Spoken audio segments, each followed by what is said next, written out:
Holy Roman Empire is a later state that's founded, at least in theory, by Charlemagne in the 9th century, in the year 800. And it's later centered in Germany. And it's sort of a notional medieval reincarnation of the Roman Empire.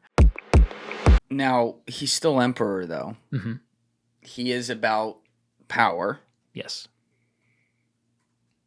People's belief in what happens in the afterlife, i.e., like the meaning of life itself, is perhaps the ultimate source of power when utilized for those purposes, so to speak. So meaning there's some, if he has a belief in this, okay, but there's also some sort of like, I can harness this for my own needs to kind of have an ironclad emperor type feel over how the afterlife is controlled here on Earth. I'm saying that in a very vague way, but I think you know what I mean. Almost right? like the pharaohs of Egypt, who ruled in the afterlife. Exactly. I don't think he was that cynical, actually. Not that he was above that, but I think he genuinely believed himself. If he wanted to choose a monotheistic cult just for those purposes, to be absolute monarch, he could have worshipped the sun god, Sol Invictus, for example. That there's some evidence for Aurelian, a previous emperor, trying to make that god a sort of supreme deity over all others. Now, that said, he uses Christianity to unify the empire, almost as a reflex. He's an emperor, it's what he does. So he tries to create a standardized version of Christianity. You mentioned the Council of Nicaea. That's where he tries to end several long-standing controversies over what Christian doctrine should be. Above all, the Arian heresy, so the nature of the Trinity, basically. Yeah. And so you said you were in Nicaea, right? I have, yeah, in Turkey, and it's actually a very, very nice place to visit. There's the great ruined walls. The ruins of the church itself, the Church of the Councils, can still be seen. And you said some of that's like you can still see the the seats? Or yeah, whatever? You see the seats. There was a later council held there, and that one's pretty well preserved. You see all the seats from that council, so it's pretty cool. Wow. Recommended. Iznik is the modern name, but. Anyway, so Constantine, though I don't think he became a Christian for cynical reasons. I think he was a genuine believer.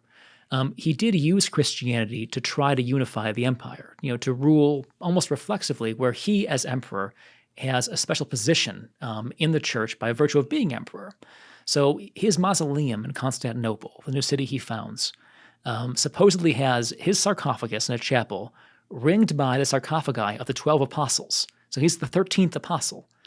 Which is arguing for a pretty high position in the church's theology. He actually got all 12 of them? He never got all the relics, but he tried. Later, this is all, we don't know if he actually did this or he just planned this. Later on, there were many other sarcophagi of emperors around him.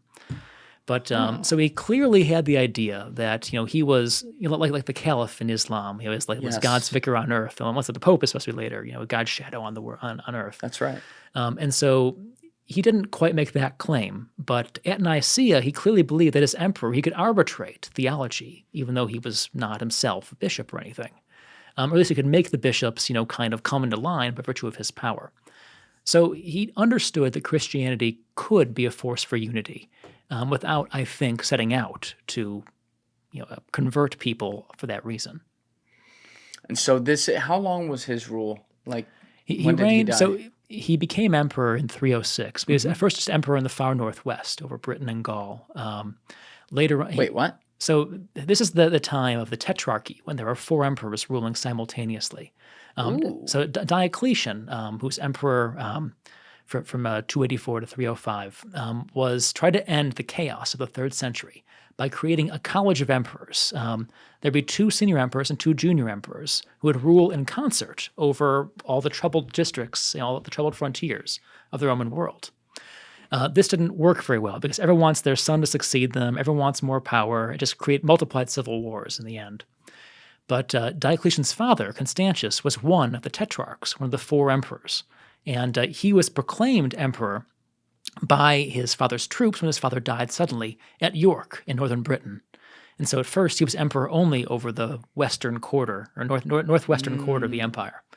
After various civil wars, he became emperor of the whole kit and caboodle, and he finally died in 337, so after a reign of more than 30 years. Okay, so for a while. And again, his main legacy is that he established it. Now it becomes the Holy Roman Empire. Is that when we start calling it that? No, that's actually a separate thing. So the Holy Oh, Roman I've Empire. had that wrong my whole life. Yeah, Fill me in. they would have called it the Holy Roman Empire. He wanted it to be, but the Holy Roman Empire is a later state that's founded, at least in theory, by Charlemagne in the 9th century, in the year 800, and it's later centered in Germany. And it's sort of a notional medieval reincarnation of the Roman Empire that happens to be centered in Germany, and it's supposed to include Rome, but usually doesn't. And it's more of an idea than a state for most of its existence, to be honest. That's why you're here. You got to correct Well, me I do on what I my can. wrongs. But That's good. but anyway, the empire does become Christian. There's only one pagan emperor, Julian, after Constantine. Oh, so there was another one. Yeah, Julian the apostate, who swore off My name. Christianity. Yeah, What happened? he's your dude. Julian's fascinating. He was raised a Christian, but when he was a young man, had sort of a crisis where he converted back to the old gods, or to a very idiosyncratic idea of the old gods. And when he became emperor, tried to create a pagan church that rivaled Christianity, tried to give paganism the sort of hierarchy that Christianity had. Paganism is always so diffuse and, polycentric. He tried to create a pagan pope that was him, basically. So if anyone used religion cynically in the late antiquity, and many people did, he's one of them. He kind of does try to create a pagan church in a way that Constantine, I guess you would say, did in a sense with Christianity.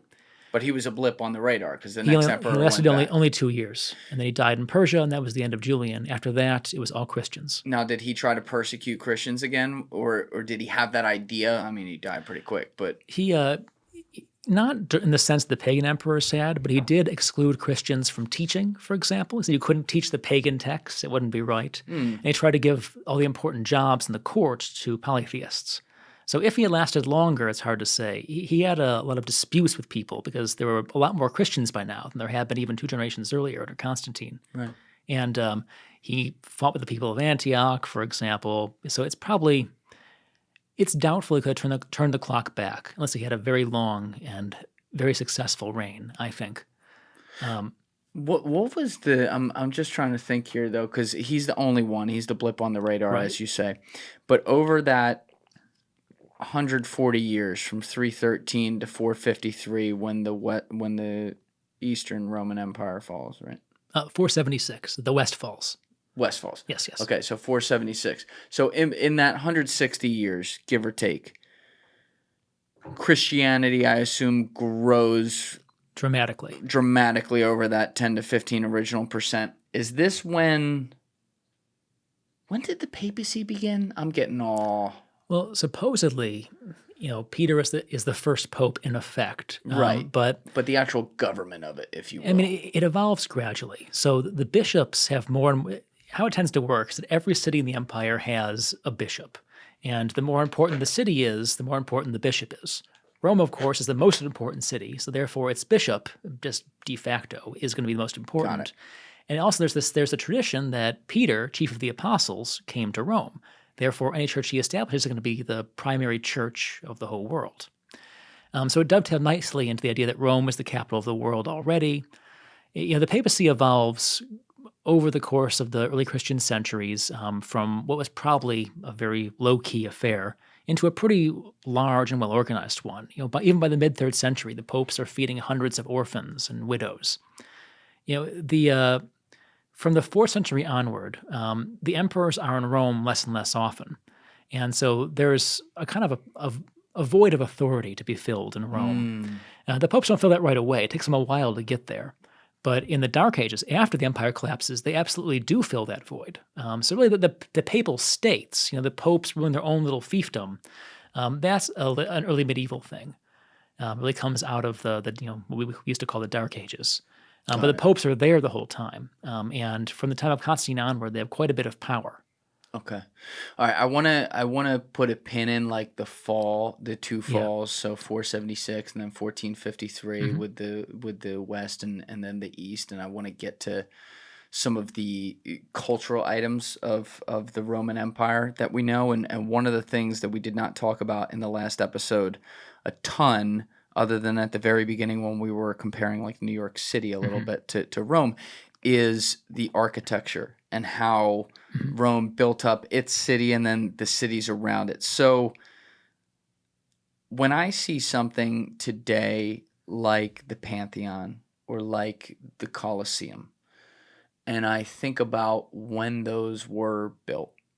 And, you know, it has a similar effect on you, not quite the same like holy shit, but like one holy shit below that, as like looking at the pyramids and considering when those were built. It's like, I can't believe mankind was able to make something that beautiful at that time. And it feels like to me the Roman Empire, obviously there was some great things the Greeks built, and then we have like the pyramids from the Egyptians.